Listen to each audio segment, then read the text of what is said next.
documentaries. Won't you come and ask me, please? Pay me $1 million. What I do at the store? Just pay me $1 million. I wouldn't gotta go do it no more. 1, 2, 3, 4. Just like the song says, all the live long day. Everybody don't know that song. People are living the whole day long. All the live long day.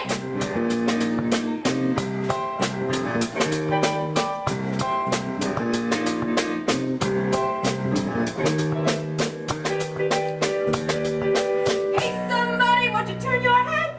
Take a look my way. I'm getting old and I tell you, getting old ain't nothing new. So again, you know, you know. Oh, now Monday, it's happy day. Oh, now Monday, and another cup of coffee gets the juices flowing. 1, 2, 3, get going. Just like the song says, all the live long day. Everybody don't know that song. Looking for a living the whole day long. Oh, the live long. Get it?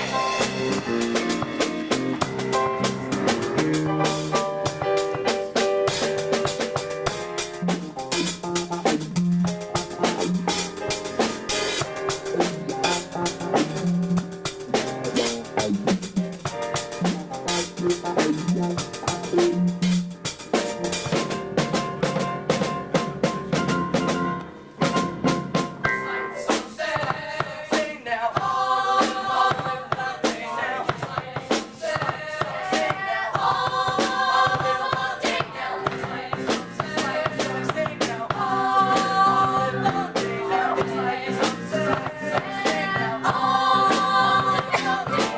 Everybody don't know that song. Looking for a living the whole day long. Oh, the live long.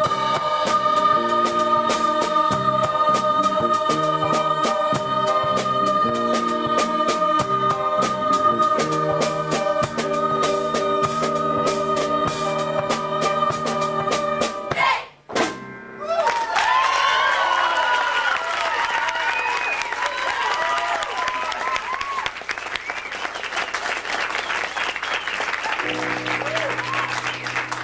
Hey, somebody, don't you wanna hear the story of my life? And movie companies, TV documentaries. Won't you come and ask me, please?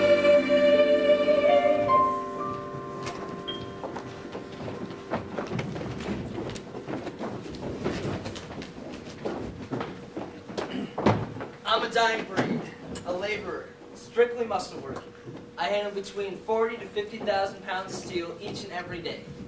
Now I know that's kind of hard to believe, but from 400-pound pieces just to little 4 and 5-pound pieces, you just spend the day picking them up, moving them, putting them down, picking them up, coming over, putting them down, pick it up, and put it down. Honestly, I don't get excited about my job. I mean, I still do my work, but I don't go around saying whoopee-doo about it. You know, how are you gonna get excited just spending the whole day pulling steel? How are you gonna get excited when, you know, you're tired and you wanna sit down? You know, it's not that the average working guy's dumb. He's just tired. We had a kid come and work for us this summer, a college boy. He saw a book in my back pocket this one time and he was just amazed. He looks over at me, he goes, "You read?" Well, of course I read. And he says, "Well, all the other dummies around here do is read the sports pages." You know, it's the non-recognition like that that really gets to you. To say a woman is just a housewife, a man is just a laborer, it really bugs me sometimes, you know, when I'm sitting there pulling that steel to think maybe someday it's going to be a car and belong to some guy that I'm never going to know and he's never even going to think about me. Well, I think about that guy sometimes. There he is living in the suburbs in his air-conditioned car on his way to another air-conditioned office, just enjoying the ride. So where's the parking lot attendant? I don't know. He does this every morning. I just couldn't take that long to park a car. I think he likes to drive around up there and listen to the radio. But not only that, once he actually does take it, you don't know what he's going to do to it before he returns it to you.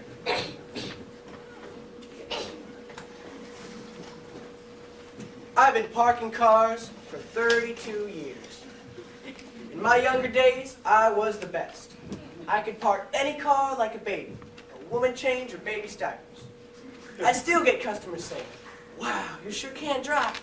How long you been doing it?" And I say I started when I'm 16, and I'm still doing it. All my day is cars. All my waking hours is cars. I wake up in the morning, and I drive my car to work, and when I get there, it's the customer's car. Then I drive my car back home again. But when I go out, my wife drives. I'm known from Peking to Hong Kong, from the West Coast to Pecos. Hiking cars is my game. In an automobile, I used to be a hell on wheels, and that's what earned me my name. Ask anybody, tell you about that. Ask anybody, and anybody will tell you. There was a time when nobody could beat me doing what I do. I'd punch out a ticket, slide under the wheel, and right off the bat have it under control. Using one hand to spin it around without looking back, but straight in the hole. I tell them there ain't nothing to it, 'cause I'm loving out a wizard. One sweet out, that's me. Loving out a wizard. No, it's a ride. Won't swing in, won't swing out, and look out, 'cause there he goes.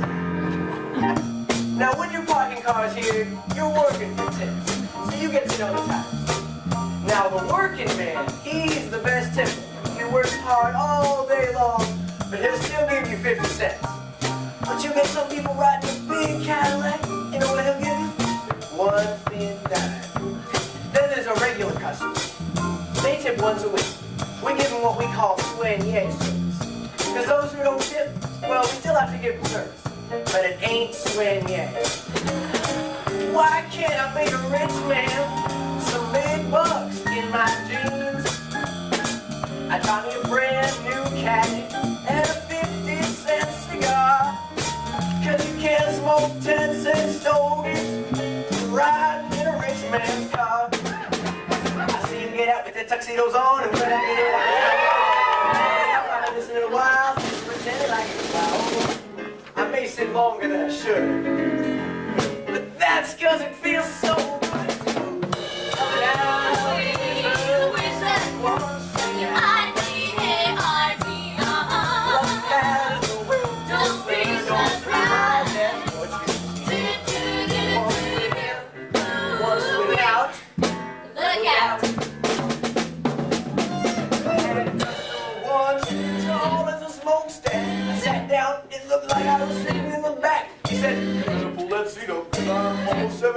I said, "Mister, I never lose anybody's seat, 'cause I'm coming down the window, looking at the window, in the parking lot when we I gotta skip, I see a tip.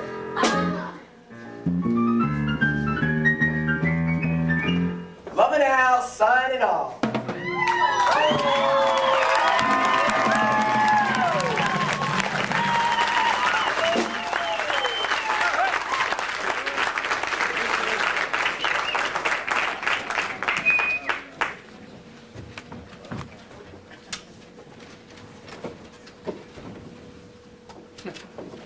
Good morning. At the tone, the time will be 9 o'clock exactly.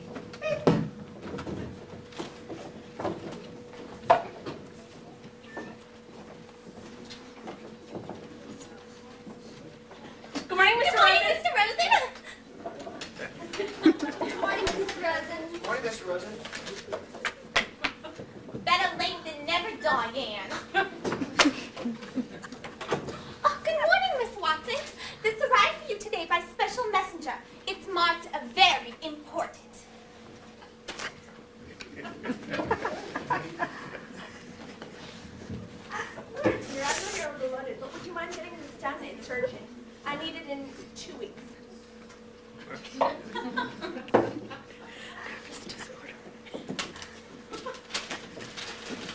I can get this done in 2 hours, maximum. So I just put it on the back burner and produce it on time. When I first came here, I would work a project to the wall, get it really done right, and then ask for more. But they didn't like that. I was out of line. I was wrecking the curve. I realized, okay, the road to ruin is doing a good job. The amazing, absurd thing is that when I finally stopped doing a good job, people began to recognize a kind of authority in me. And now I'm just moving ahead like blazes. I have my own office, and I have my own secretary. If I want a bookcase, then I get a bookcase. If I want to go shopping, I go shopping. This is the first comfortable job I've ever had in my life, and it's absolutely despicable. We had this one boss, and he'd walk around and wouldn't want to see you idle. Anytime they see a woman idle, it really irks them. Miss Wilson, please come into my office. Yes, Mr. Roberts? My secretary's out. I need this typed by noon. But I'm no longer clerk typist, and you yourself said for me and try to get that out of my mind. Are you trying to confuse me? Anyway, this is script. I can't read script. I'll read it. Okay, you read it and I'll write it. Gentlemen, this report will illustrate... There's his hand going all over the script. He doesn't know what he's reading. I can tell. Furthermore... No, I can only do one sheet at a time. I'll go over and type this up. So what I did was I typed a paragraph and wait 5 or 10 minutes and made sure I made all the mistakes I could. You know, it's amazing. When you want to make mistakes, you actually can't. One of the girls came over and said, Diane, you're going off the line. I'll be quiet. I know what I'm doing. Just go away. Here's the first sheet, Mr. Roberts.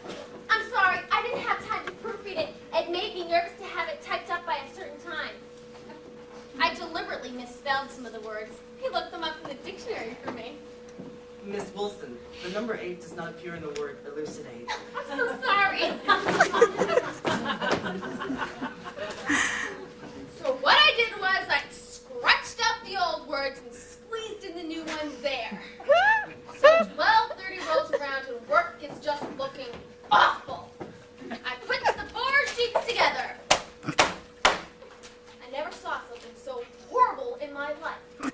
So I decided to write him a little note. Dear Mr. Roberts, you've been so much help. You proofread and you look up words in the dictionary for your secretary. It must be marvelous working for you.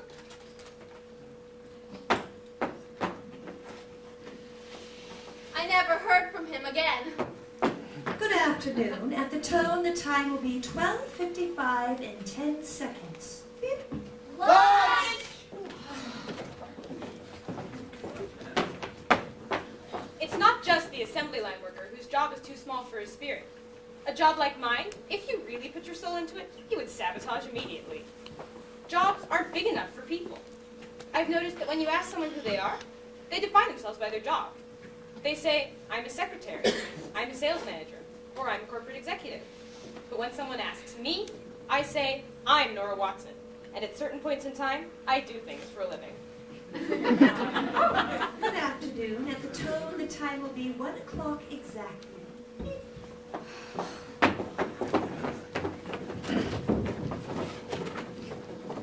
I'm the president and chief executive of this corporation.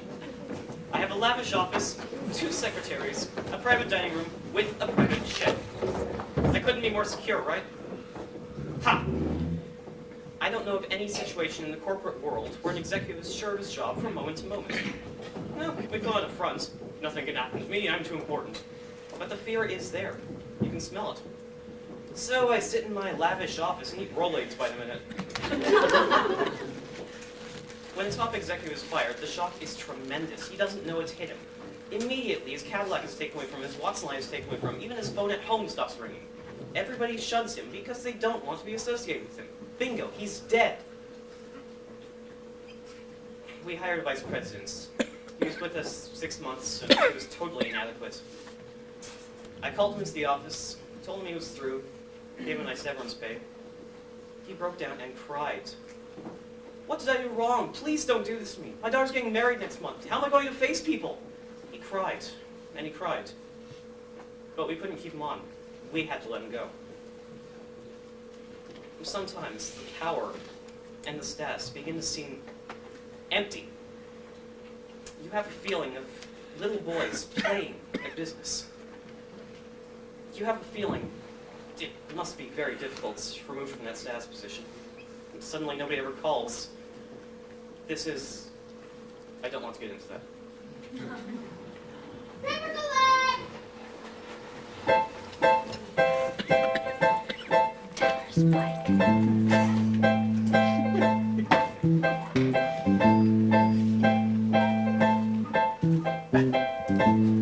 Paper collect! I really don't know what prompted me to be a newsboy. It's just sort of one of those things, you know? But it's a great experience insofar as the business world. Thank you! Gee, it's neat to be a newsboy. You ride your bike around the neighborhood. You get known at the stores and out of your chores, and it pays real good. If you're 11, gee, I think the world of finance and doing business like my daddy does. And I could grow up to be Horatio Alger's, whoever he was. I like my paper quite a bit. There's one part that's my favorite.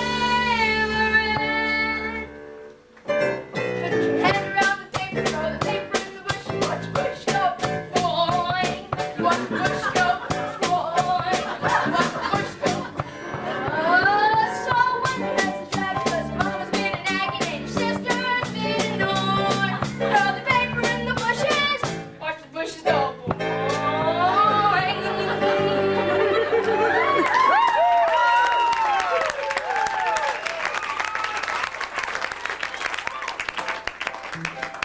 Big boss to make the public.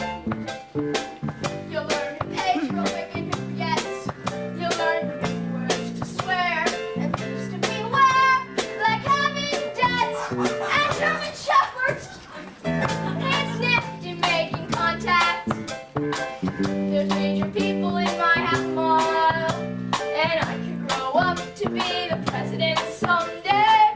I practice my smile.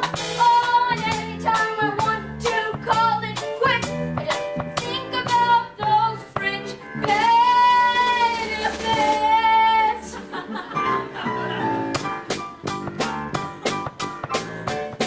Boing. Boing. So when your head's back turned, when you're an addict, joy, throw the paper in the bushes, watch the bushes go.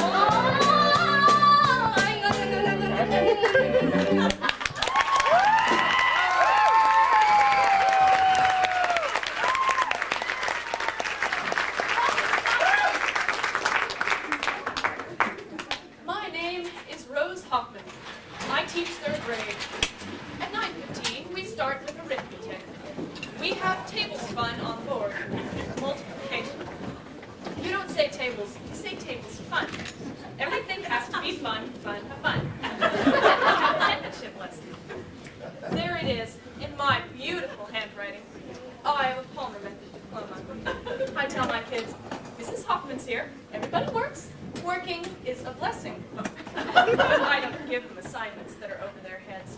I don't tell them the reasons for things. I give them the rote method. Now, this is very boring, very monotonous. But habit is a great thing for these children. They adore it. Habit, they love habit. And here's one little girl who stands out in my mind in all my years of teaching. My favorite, Pam. She was special. She was never any trouble. I see no trouble today either. She has the same smile for everybody. Thank you.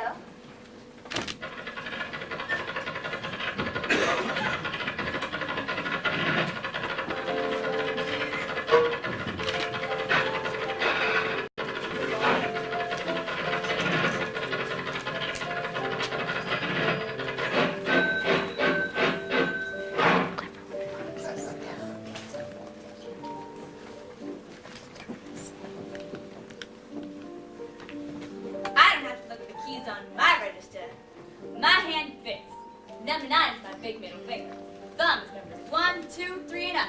I use the 3 fingers, the right hand, and the left hand is on the groceries.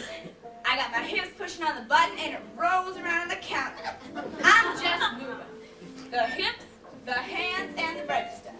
The hips, the hands, and the register. I told you, pass them out away from the door. I've told you before. Hey, Jim, how about a break? You want a break? You got a break the day you were hired. You do? What's your name? Fred, I'm Babe. there's some of you checkers who are nice. There's that one, though, Pam.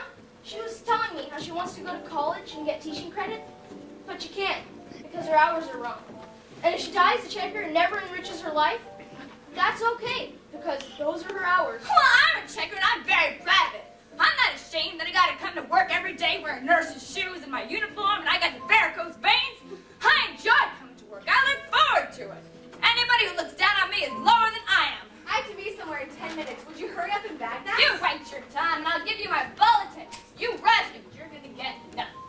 You walk into the grocery store and the music's playing over the loudspeakers.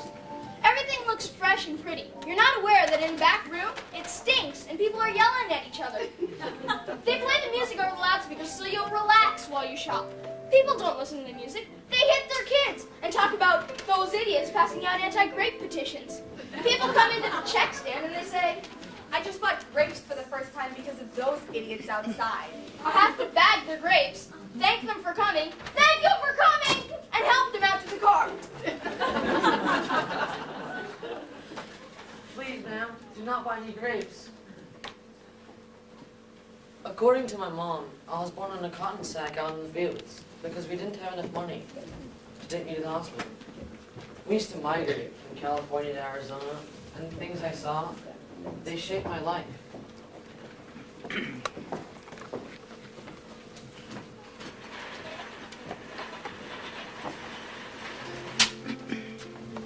I started picking crops when I was 8. I couldn't do much, but every little bit counted. Every time I'd get behind in my chores, I'd get a carrot going from my parents. But I would daydream. I'd picture my mom living at the same place her entire life and being respected by those in her community. But all of a sudden, I'd be rudely awakened by a carrot on my back.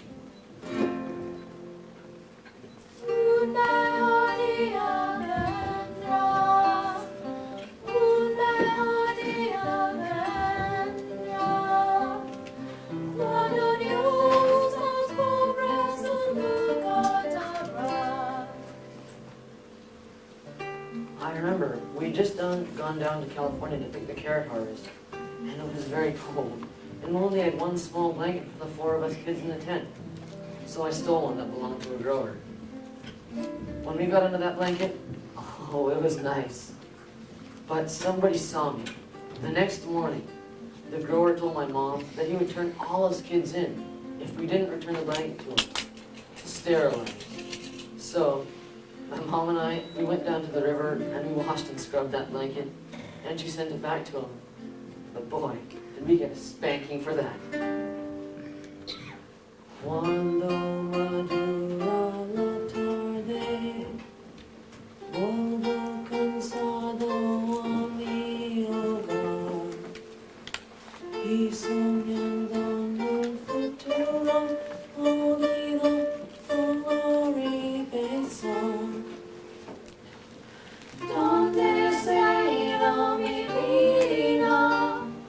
¿Dónde se ha ido mi juventud? Perdidas en las palabras que el viento me trae, un día mejor vendrá. After my dad died, we would go into our tent, and we'd roughhouse, and my mom would go into hers. When we went into my mom's tent, we'd see her crying. But when we asked her why she was crying, she never gave us an answer. All she said was that things would be better. But that day that she thought things would be better, it never came for her. ¿Dónde se ha ido mi vida? ¿Dónde se ha ido mi juventud? Perdidas en las palabras que el viento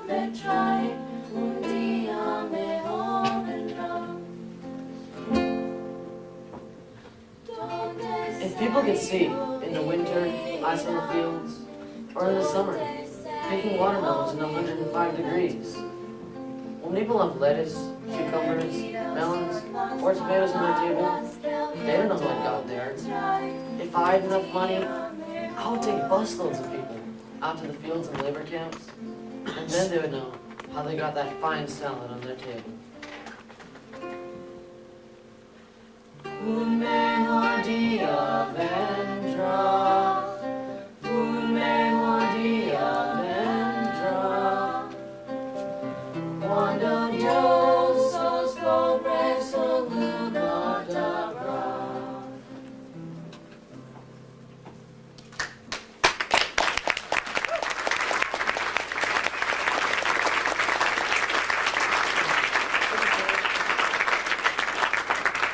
Please, ma'am, did not find any grapes.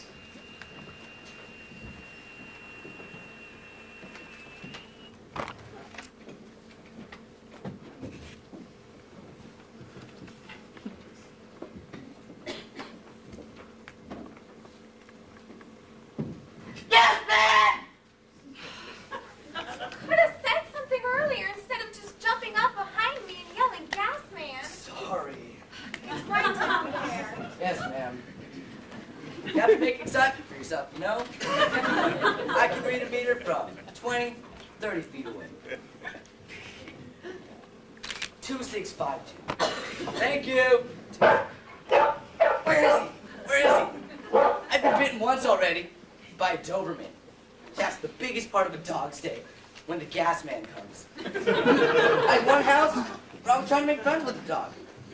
He was a schnauzer. I started to walk away because he was just barking his little full head off. He just fell right over on his side. She said he usually relapses from barking too much. I usually just hit him in the head with my flashlight. Then they'll say, "Why'd you hit it? The dog's not gonna bite you." So when nobody's looking, you kick him down the stairs. Even if he just follows you right down, try and get him for the one you missed a couple houses back. Yeah. Big subject of conversation with us is dogs. And women. If you have a nice cute chicken, that kind of brightens up your day. We have a code we put on the card. We put a Q. That stands for cutie. You see a nice lady sitting in a two-piece bathing suit? They'll be lying on their stomach. You scare them good enough, they'll jump right up. You scare them good enough, well, they'll jump up and you'll be able to see them better. This takes time. It gives you something to do. It all adds excitement to the day. Yes, man!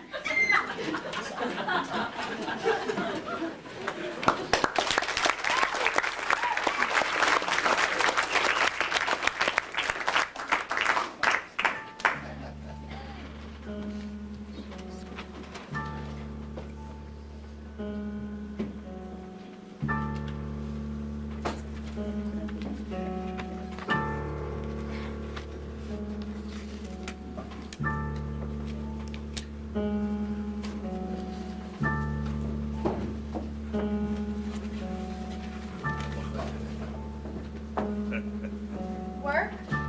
Oh, I don't work. Well, I mean, yes, I work, but I don't have a job. What I do only matters to 3 people. All I am is just a housewife. Nothing special, nothing great. What I do is kind of boring. If you'd rather, it can wait. All I am is someone's mother. All I am is someone's wife. All of which seems unimportant. All it is just my life.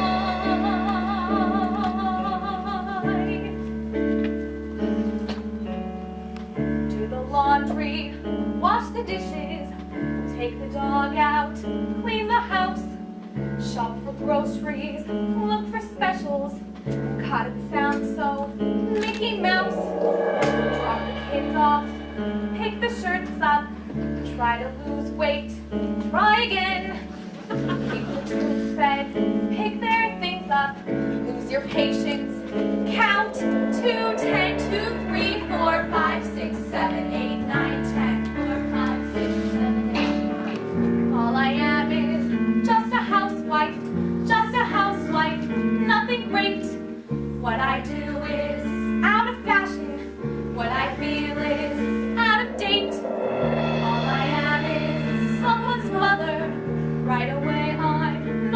bright. What I do is unfulfilling. So the TV talk shows tell me every night. I don't mean to complain at all, but they make you feel like you're 2 feet tall when you're just a wife, just a house. Nowadays all the magazines make a bunch of beans out of family life. You're a whiz if you go to work, but you're just a jerk if you say you won't. Just a house. Women's lips says they think it's fine if the choice is mine, but you know they don't. What I do, what I choose to do may be dumb to you, but it's not to me. Is it dumb that they need me there? Is it dumb to care? 'Cause I do, you see. And I mean, did you ever think, really stop and think what a job it was? Doing all the things that a housewife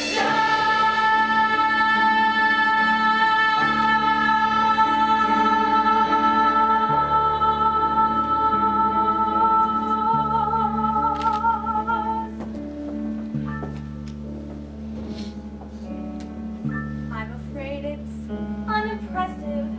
All I am is someone's mother, nothing special. What I do is unexciting. Kinda dull. Take the kids here, take the kids there. I don't mean to complain at all.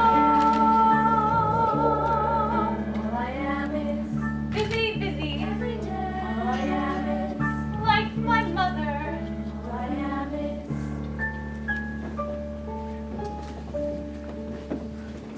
just a housewife.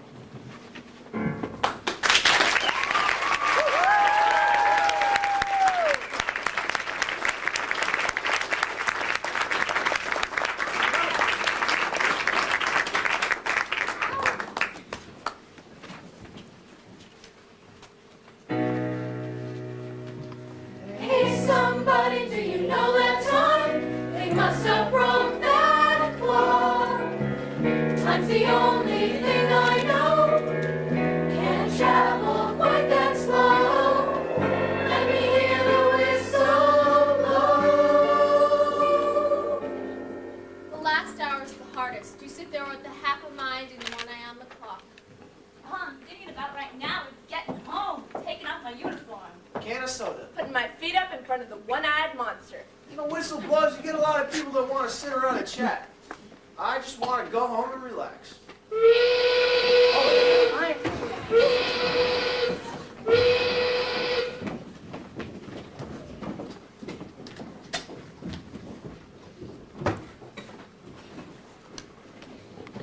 There isn't a house in this entire country that I don't look at every time I pass by. If there's just one stone crooked right up in the corner, I'll notice it. The people who live there, they probably don't, but I do. Stone's my business and stone's my life. And I daydream all the time about stone. Someday I'd like to build myself a cabin down by Green River, just all out of stone. Stone cabins in the kitchen, stone everywhere. It seems every dream I have, it's gotta have some piece of rock in it somewhere. Builds a house with his hands. 30 years go by, it stands where nothing stood. A house of stone. The mason sleeps real good. He does his work day flies. Quitting time's a big surprise. And then it's one more stone to get just right.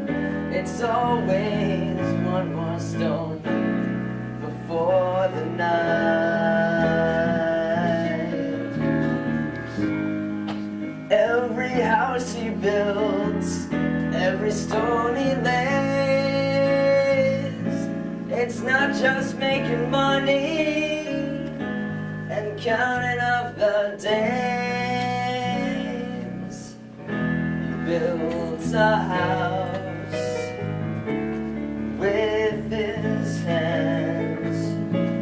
100 years go by, it stands, it tells you who he was. A life goes fast, and the work a mason does, it's made to last, 'cause the work a mason does. You know, there's nothing in this world that's made to last forever. But if you put in a stone, you're getting awful close. It's made to last.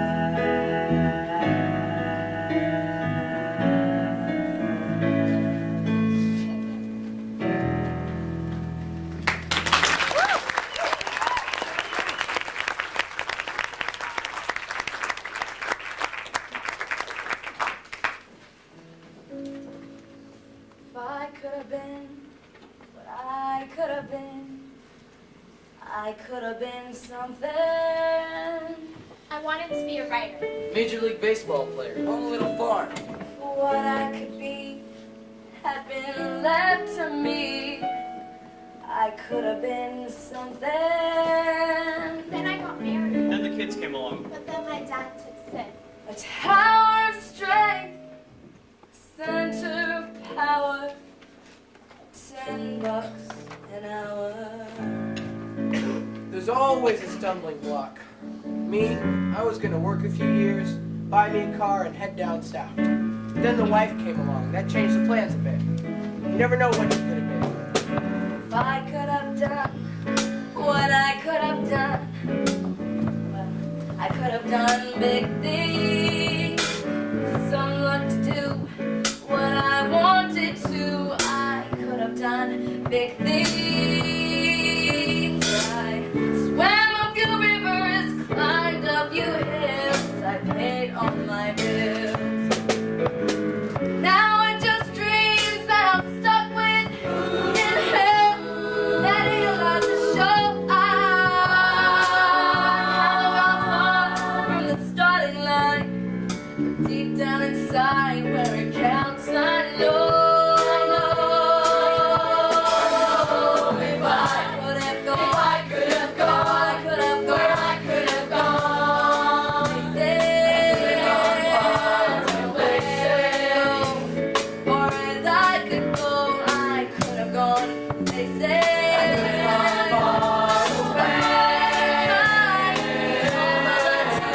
a long way from here. Way back then I had a vision. Way back then I had got sight. Never took no for an answer. It was tougher to fight all those ifs and or buts. All those ifs and or buts. But if I could have been, I could have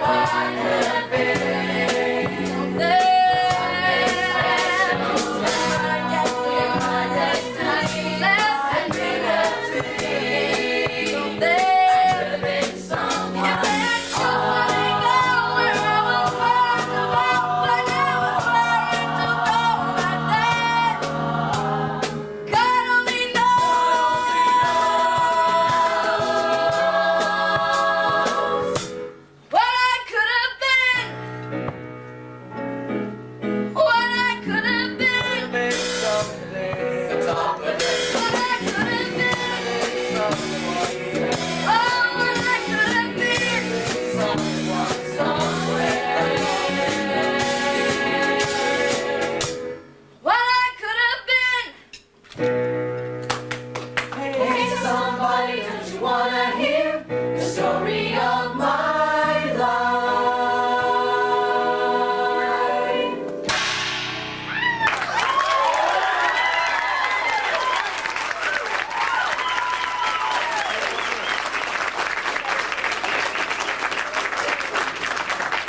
We have a very short intermission of about 3, 4, or 5 minutes. There's pizza and soft drinks and brownies and friends outside, or you could just stay in here and we'll start up again. Hit things, but not people.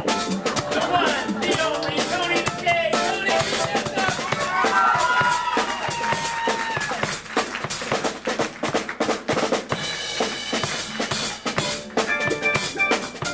So we're going to get back to Act 2 in just a moment. Please have a seat and enjoy the remaining moments of the Pinewood Pink Orchestra Jam.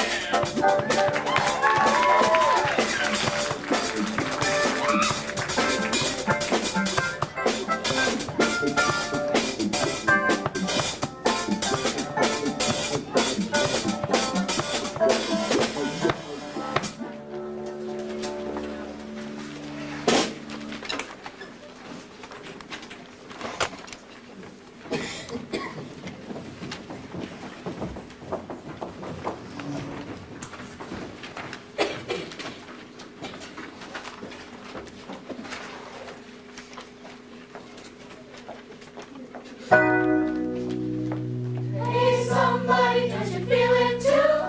When the sun goes down, and sets your thoughts adrift, as you feel the tension lift, as you work the second shift. Would you like your quota of mercury today? What's exciting at the bar that I can offer you? It would be very boring if I had to say, would you like a cocktail? Over and over. So I come out different for my own enjoyment. I say, what's exciting at the bar that I can offer you? Or something. If they have cocktails, maybe I give them a little philosophy. If they have coffee, I give them political science. I have an opinion on every single subject there is. My bosses don't like it, so I speak sotto voce. But if I get heated, I don't care. I speak like an Italian speaks. I have to be a waitress. How else does the world come to me? Everybody has to eat. Everybody has hunger. And I serve them. I give service. I can't be servile. There is a difference. I get intoxicated with giving service. It becomes theatrical, and I feel like Madhari, and it intoxicates me. I'm on stage. There's some who don't care when you put down a plate. There's a sound, not with me. When they roll a chair, it'll scrape with a grate on the ground, not with me. I will have my hand right as I place a glass. Notice how I stand right as customers pass. Serve as any task with a gesture so gentle, or do it again till it's near Oriental. La la la la la la. It's an art to be a fine waitress, to see that you pleasure each guest. With a twist to my wrist, I let a fork drop, or cut up a pork chop, or serve under your chop. It all needs to be stylish and smart. That's what makes it an art. I remember one day, as I do now and then, I had shakes, and down I went, there with my tray full of 7 prime tenderloin steaks. Down I went, but I kept my poise, not one guest hurt me full. Never made a noise, not one noise, food and dole. If you have to crawl, you give them what they like. You carry their tray like it's almost ballet, like la la la la la la la la la la. It's an art to be a fine waitress. Each evening I treasure the test. Though my chef may be dead, ow! I stay diplomatic. If I get ecstatic, if I had it, or put too much salt in the tart, even that is an art. Your steak, milady. I like to say milady. I hate ma'am. And sometimes I'll say playfully to the man, your check, my lord. Now, let's see. How much do you think we should tip? Oh, do what you want. Don't play God with me. Tips! Ha! Tips are important for people like captains and barmen. For them, it's a tipsy. For me, I'm a gypsy, just toss the coin, and I suddenly feel like I'm Carmen.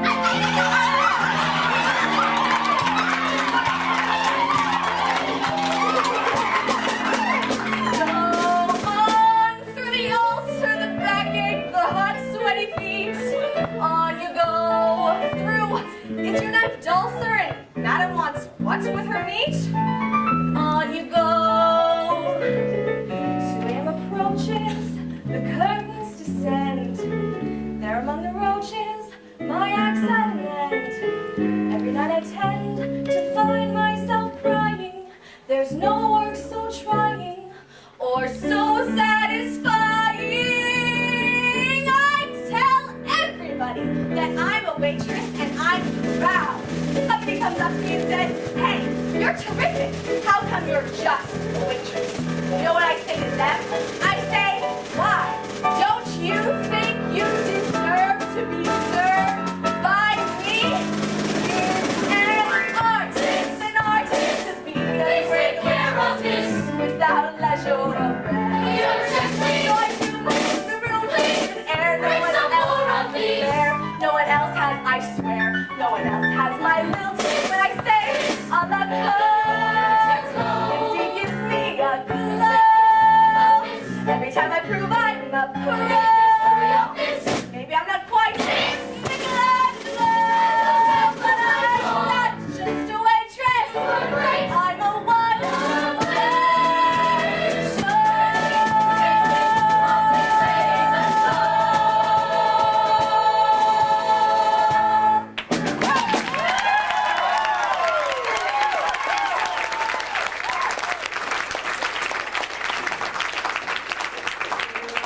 See you next one. Don't you go flirting with the other guys while I'm gone. Oh no, Frank, it's just you and me. And Dave.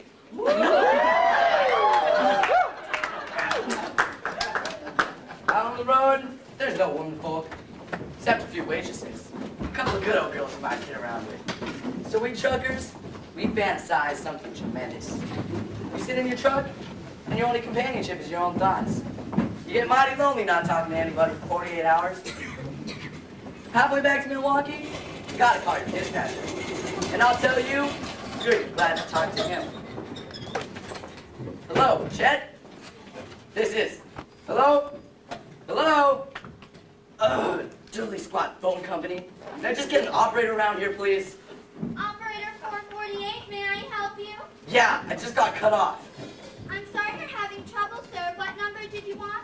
219-765-5910.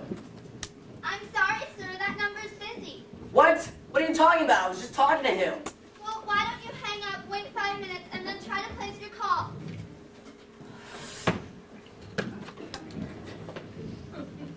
Again. Sometimes you really want to talk to them if they sound lonely. For me, it's a temptation to say, gee, what's the matter? But you can't say more than, I'm sorry you're having trouble. If you get caught talking to a customer, that's one mark against you. One man said, operator, I'm lonesome. Will you talk to me? I said, I'm sorry, I just can't. But you can't. I'm a communications person, and I can't communicate. There are only about 7 or 8 phrases you can say. Operator, may I help you? Good morning. May I help you? Would you repeat that again? What number did you want? I have a call from so-and-so. Will you accept the charge? Please deposit 70 cents for the first 3 minutes. And that's all you can say.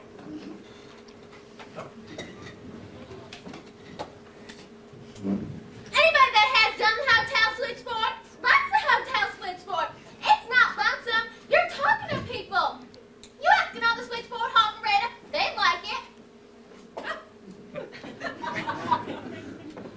I'm tired of the end of the day. It's pretty hard on my arms. These cords got heavy weights up the end of them. The girls, they get very heavy at that 8 hours. Sometimes the cords are as close as your fingers. And you gotta reach in between them if you want to reach another in between, so you break your fingernails. They don't break. Do I listen in on conversations? I never listen on phone conversations. Some girls really do. But I've never had the urge to. I work for Illinois Bell, and I don't care who the greatest operator is. Especially if you work late at night. Sometimes conversations on the line are so funny that they'll just sit there and listen and laugh until the tears roll down your face. I think there's an operator who hasn't listened on phone conversations. Want to hear a good one? It was 1 a.m. in the morning, and a phone call comes in, and I say, hold it in,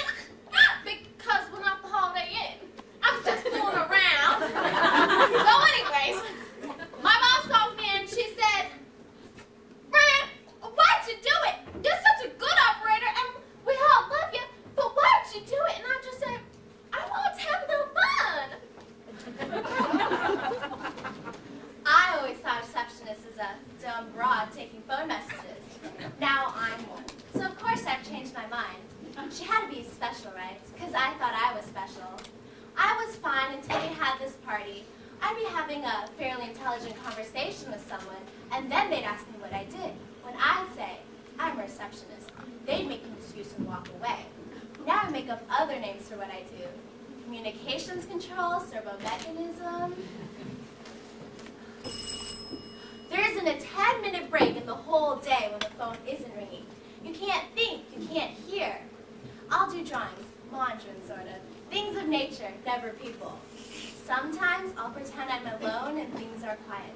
I call it the land of no phone. I never answer the phone when I'm at home. Operator, may I help you?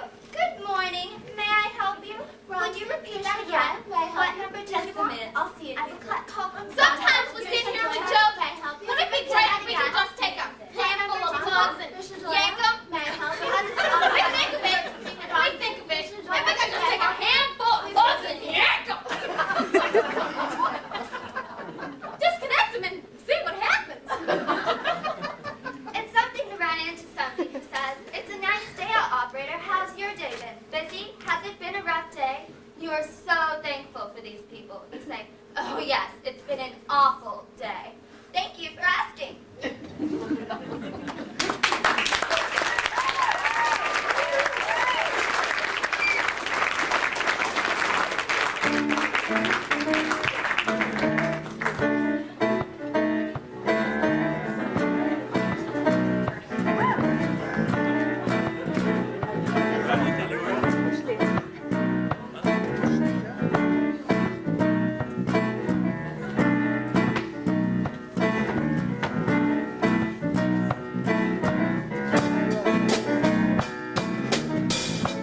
Breaking number 9, big buddy, put your hands on for me now. Big truck, you gotta have a big bite. Come on, brother trucker, you got to come back, brother trucker. Keep seeing double, best I close one eye. I got to roll, roll, roll, brother trucker. Turn the shame about the shape I'm in.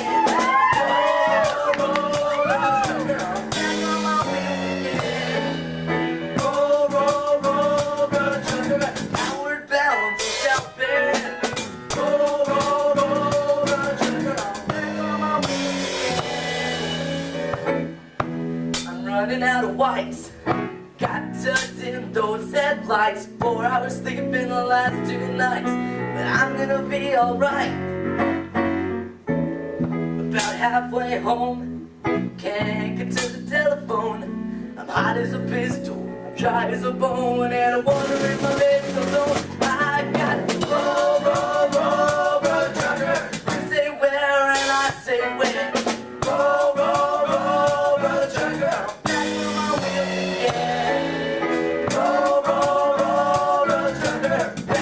Up and do it again. I gotta roll, roll, roll, run trucker. Move over New Jersey, big state police. I'm in a hurry. Won't you let me go in peace? I'm independent. I ain't got no place to go. 'Cause I ain't from better than the CIO.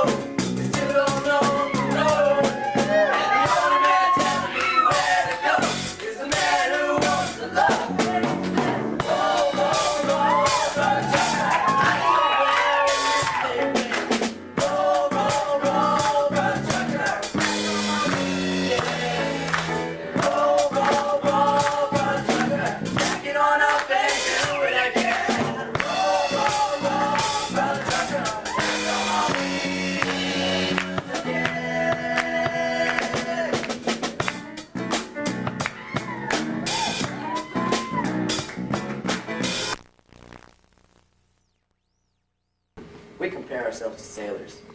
We sail out on the highways.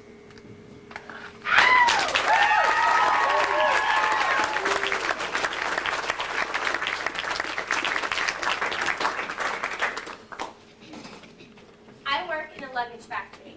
We make suitcases. The tank I work at pot is 6 foot deep, 8 foot square. In 40 seconds, we will have to take the wet felt out of the felter, put the blanket on to draw out the excess moisture, wait 2-3 seconds, take the blanket off, reach the wet felt up and bounce it on your shoulder, reach over, get the hose, spray the inside of this copper string, turn around, walk to the hot, dry dye behind you, take the hot piece off and set it on the floor, put the wet piece on the dry dye, and push this button. Inspect the piece you just took off, stack it, count it, 40 seconds. In the summertime, the temperature at our workstation ranges anywhere from 100 to 125 degrees. I've taken a thermometer and checked it out. I have arthritis in the joints of my fingers, and naturally in my shoulder from balancing that wet piece. The hose will sometimes leak and spray back on you. The hydraulic presses leak, so you're slipping on oil. You have the possibility of being burnt every time that wet piece hits that hot dye. You're just engulfed in a cloud of steam every 40 seconds. The tanks run 24 hours a day. I work 8 straight hours with 2 10-minute breaks and 1 20-minute break for lunch. I find it difficult to eat my lunch in that amount of time. 40 seconds. Granddad was a sailor, and he flew in off the water. My father was a farmer, and I, his only daughter, took up with a no-good mill-working man from Massachusetts, who died from too much whiskey and leaves me these 3 faces to feed.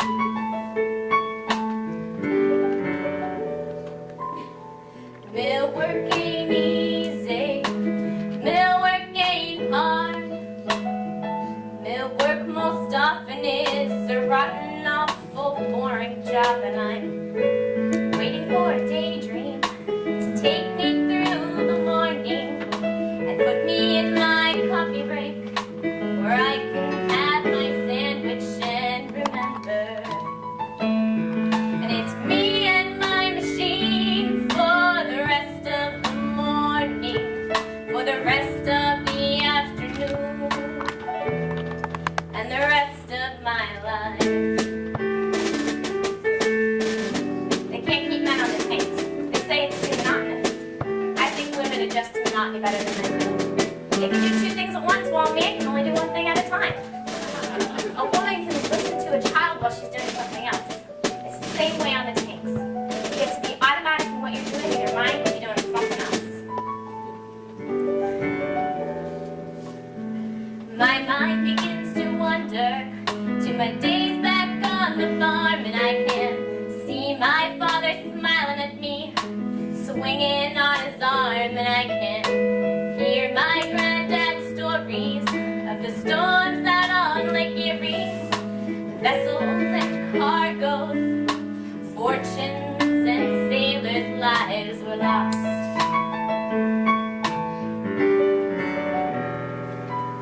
It's my life has been wasted, and I have been a fool to let this manufacturer use my body for a tool. And I get to ride home in the evenings, staring at my hands, swearing by my sorrow that a young girl ought to stand up at her chance. And may I work this mill just as long as I am able, and never meet the man whose name is on the label. And it's me and my machine for the rest of the morning, for the rest of the afternoon gone, and the rest of my life.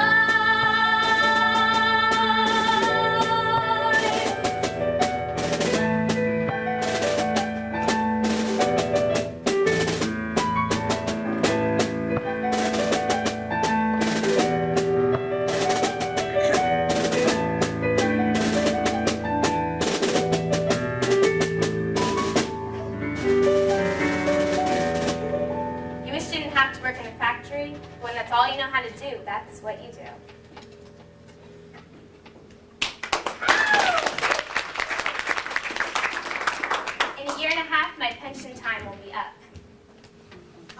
eligible to retire in 15 years. I've got 27 years to go. Another 12 years. 17 years. After so many years, I would just like to have that one experience. The experience of never having to go to work again.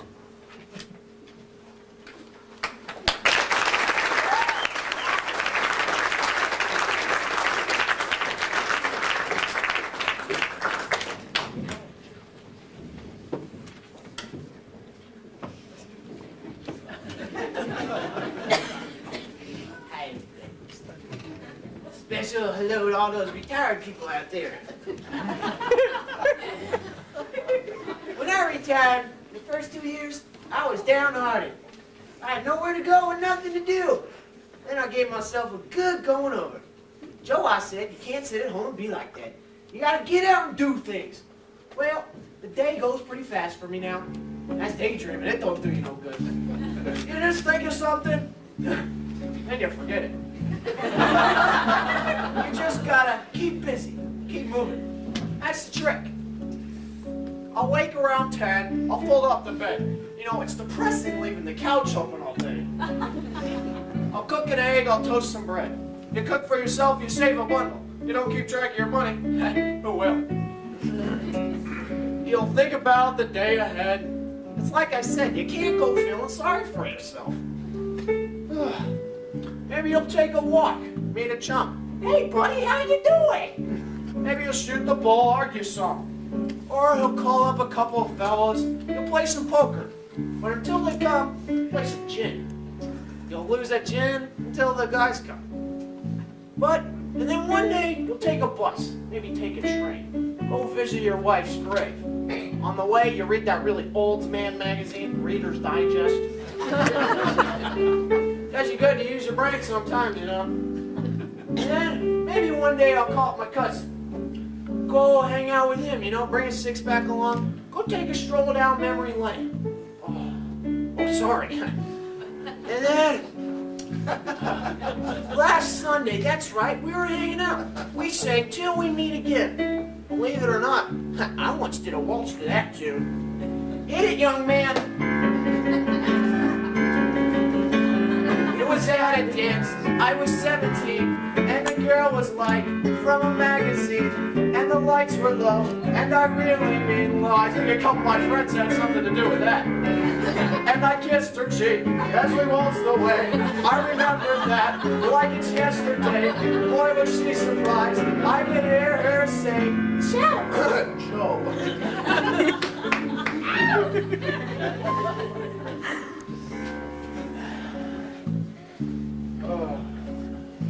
They'll drive you home from around the block.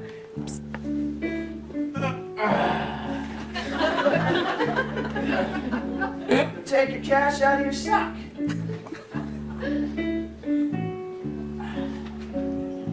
You fix the bed and check the lock. Even wind the clock.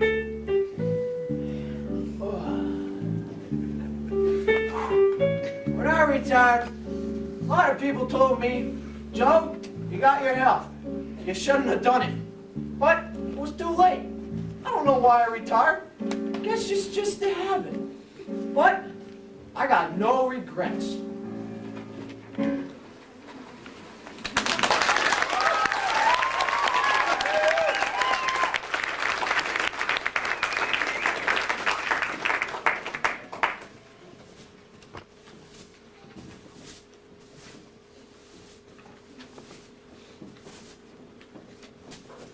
You know what I always wanted to do?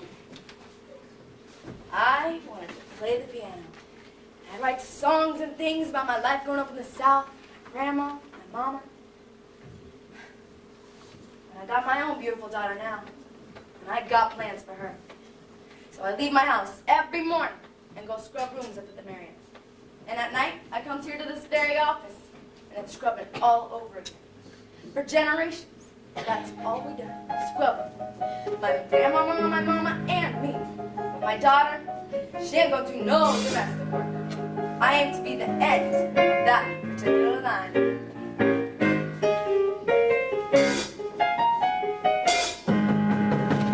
My mama was just like my mama before her. Domestic working was a trade.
me.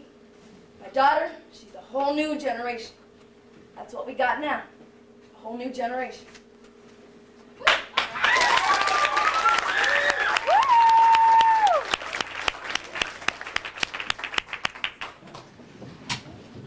Hello, my name is Ralph Werner, and I'm 19 years old.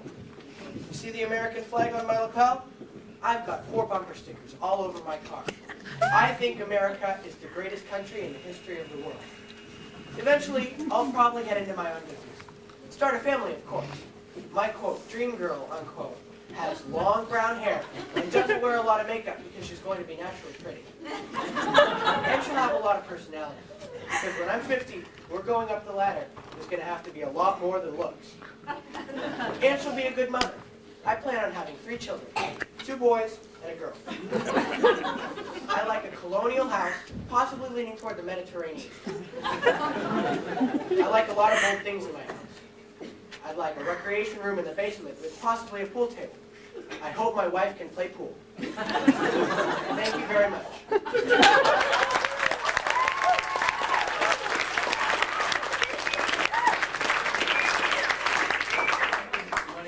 Job? Well, I don't want to talk about my job. I'll talk about something else maybe, but not pulling U.S. Steel. No guy, unless he's a nut, wants to talk about work. You know, maybe baseball or maybe women, but I mean, let's take a piece of work. For example, Michelangelo's Sistine Chapel. Now, this is a beautiful work of art. But imagine if Michelangelo had to recreate it 1,000 times a year. Don't you think that would dull even Michelangelo's mind? Or how about Da Vinci's anatomical charts? What if he had to make those 60, 80, 90, 100 times a day? You know, sometimes when I make something, out of pure meanness, I put a dent in it. I just whack it with my hammer to make it unique. That way, if it gets by, I can say that I did it. It's got my signature on it. It's got my imprint, my mistake. It's mine. You see, it's not just the work. Somebody built the pyramids. The pyramids, Empire State Building, these things don't just happen. You know, someday I would like to see a building somewhere, say the Empire State Building, with just a foot-wide column all the way down the building, with everybody involved, every electrician, every bricklayer, just all the names. That way a guy who's walking down the street, he can take his son and say, see me up there on the 45th floor? I put that steel beam in. Picasso can point to a painting, and a writer can point to a book. But what can I point to? I think everybody needs something to point to. See that building? I was the guy who did the design. I was the one who drafted the plans. Every detail and every line. See that building? I'm in the crane that lifted the beams. I was the guy who worked up above. Look at those bricks are mine. See that building? Looking like door, things in the frame. See that building? 40 flights up, I scratch my name. See that building? I'm on the staff, I work as a guard. I clean the floors and I clean them good. People don't know my job is hard. See that building? 5 days a week, I work at a desk. I do the books, I handle the mail. 9 on the dot, I punch my card. See that window up on the ledge, 10 from the top. See that window, count from the left. 1, 2, 3, stop. That's where I work. Everyone should have something to point to, something to be proud of. Look what I did, see what I've done. I did the job, I was the one. Everyone should have something to point to, something to be tall in the crowd. See that building, day after day after day after day. That's where I put myself on the line. That's where I sweat to earn my pay. See that building, that's where I put the food on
we got these flowers for a few special people we thought we'd recognize for all their effort and all the hard work they put into this performance. The girls are better at speaking, so I think I'll hand it over. An old man, what can I say? First of all, thank you everyone for coming. We hope you enjoyed the show. But we would like to thank the people who made it possible, who are our directors, our musical director, Corey Cullinan.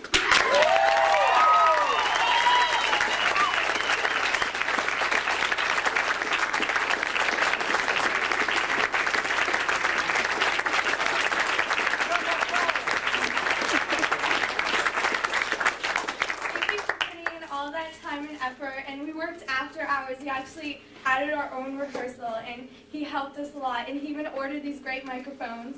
So, like, he decided that we were so good that we deserved it.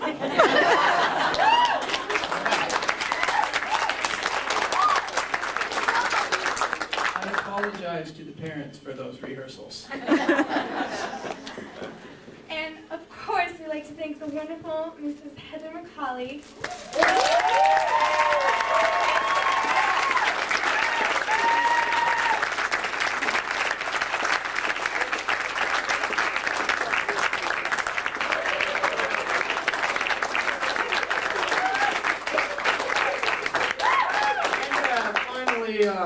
The man on the keyboard, the one and only young man, Mr. Live.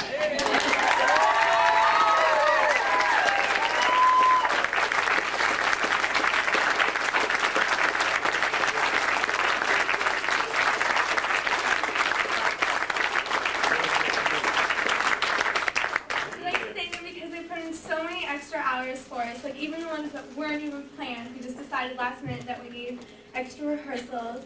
And thank you for helping us and encouraging us to make this play possible.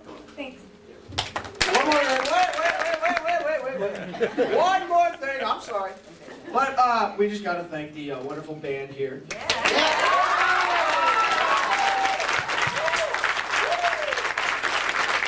we got Chris on the bass.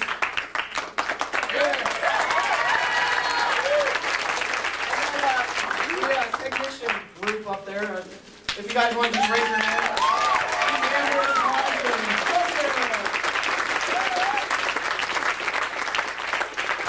Alright, I think that's it. You guys can leave. And the parents. There are a few more thank yous. Make sure I get them all. You know, first I'd like to thank all you parents, especially for those of you that came with food after food when we very much, we love you. We love all of you for all your help with this. There's a few other people. There was a lot of people that helped. Kathy Pickett, Tracy Pickett, Sharon Ashley Lynch, who did the programs.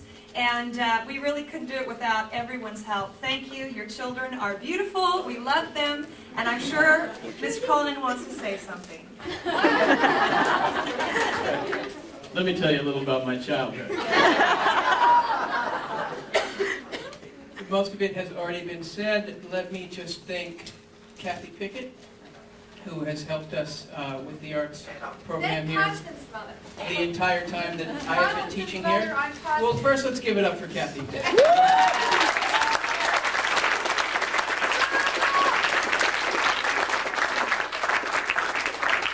Constance's mother, also known, she also goes by Mrs. Adler. She did all the uniforms, the costumes, I guess you call them. And she was here a long time helping us and bringing food, most of which I ate.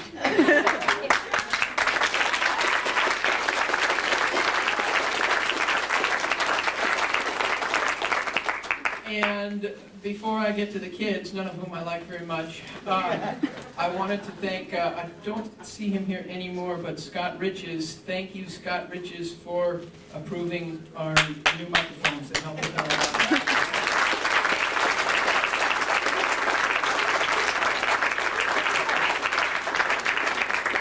I will be very quick. Get comfortable.